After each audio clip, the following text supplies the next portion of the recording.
Wetlands are not supposed to come back from 20 years of nothing, but in a forgotten stretch of Canadian wilderness, one did. In the early 2000s, wildlife officials made a decision that sounds almost reckless today. They took thousands of river otters, animals that need clean water, healthy fish stocks, functioning ecosystems just to survive, and released them into water that had none of that.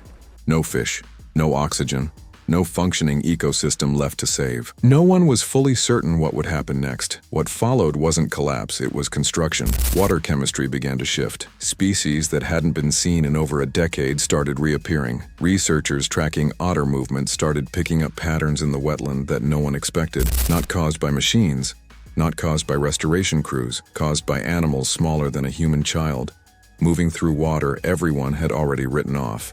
This is the story of how a research team deliberately unleashed predators into a dead ecosystem. And what happened next would end up rewriting what conservationists thought was possible. To understand why this happened, you have to go back to the wetland itself. For nearly 2 decades, this stretch of water had been quietly abandoned by restoration planners.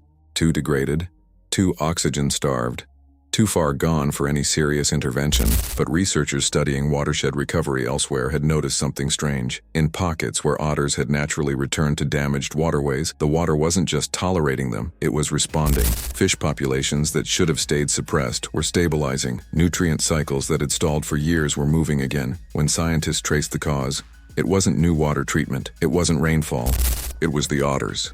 Apex predators reshaping the food web from the top down, in ways almost no one had documented at this scale. They weren't just surviving in damaged water, they were re-engineering it. That discovery led to a bold, controversial proposal. If otters could quietly transform pockets of dying waterways on their own, what would happen if researchers deliberately introduced them into water that had already been declared dead? Some scientists called it a breakthrough waiting to happen, others called it reckless. You don't release an apex predator into a fragile, oxygen-starved system and expect a controlled outcome. Otters don't follow restoration plans. They don't ask permission. Once they're in the water, there's no simple way to call them back. The researchers moved forward anyway. Within the first few months, the wetland stopped looking abandoned. It started looking active. Early sightings were small, cautious, easy to dismiss as isolated behavior, but researchers monitoring the site noticed movement patterns that didn't look random. The otters were concentrating in specific channels, the same channels where oxygen levels,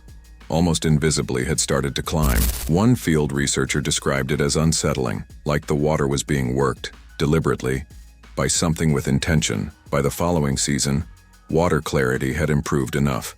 That species absent for over a decade began turning up in survey nets. Frogs, small fish, insects that hadn't been recorded at the site since before the wetland was declared biologically dead. Seeing recovery happen in real time, on water that was supposedly beyond saving, made even experienced scientists uneasy.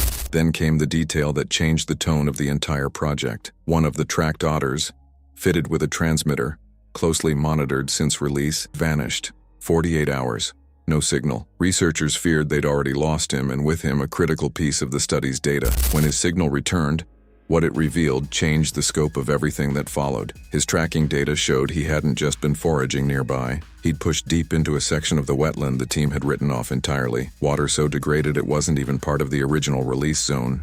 And the water chemistry readings from that section, taken after his return, showed measurable improvement. He hadn't been lost.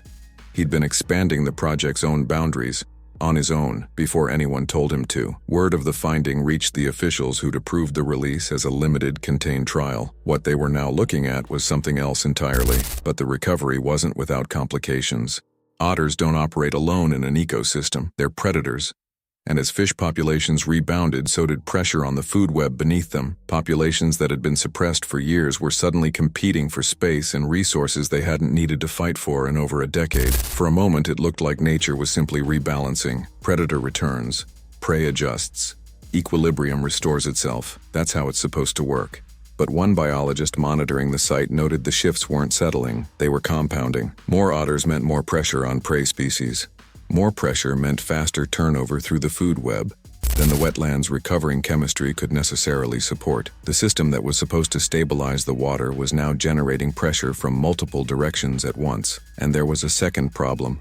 Quieter, but more serious. Otter movement was starting to push toward the edges of the original release zone, toward water still used by nearby communities for fishing. Researchers were facing a question they hadn't prepared for. If the population kept expanding at its current rate, would anyone actually be able to manage it? And if they intervened now, after everything the otters had already rebuilt, what would happen to the fragile recovery that had taken years to establish? Nobody had an answer, not yet. The answer came from an unexpected place.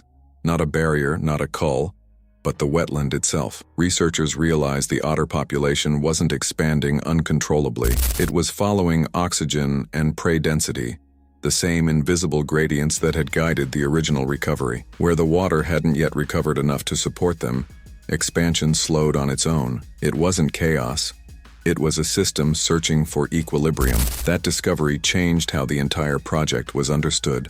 This wasn't an uncontrolled release spiraling outward. It was a self-limiting recovery, one that had been quietly rebuilding a dead ecosystem from the top of the food chain down, exactly the way it had in the smaller, untouched cases that inspired the experiment in the first place. Today, water quality monitoring in the wetland still shows the pattern holding. Oxygen levels stabilized, species diversity climbing year over year, otters regulating their own numbers against what the water can support. Conservationists studying the case have since used what they learned here to inform predator-first rewilding strategies elsewhere, arguing that fixing water chemistry first isn't always the fastest, or even the most effective, path to recovery. Nobody planned for it to look this way. But sometimes the fastest way to bring an ecosystem back to life isn't fixing what's broken first. It's trusting something wild enough to fix it for you. If this story surprised you, there's more like it waiting. Follow, subscribe, and stay curious.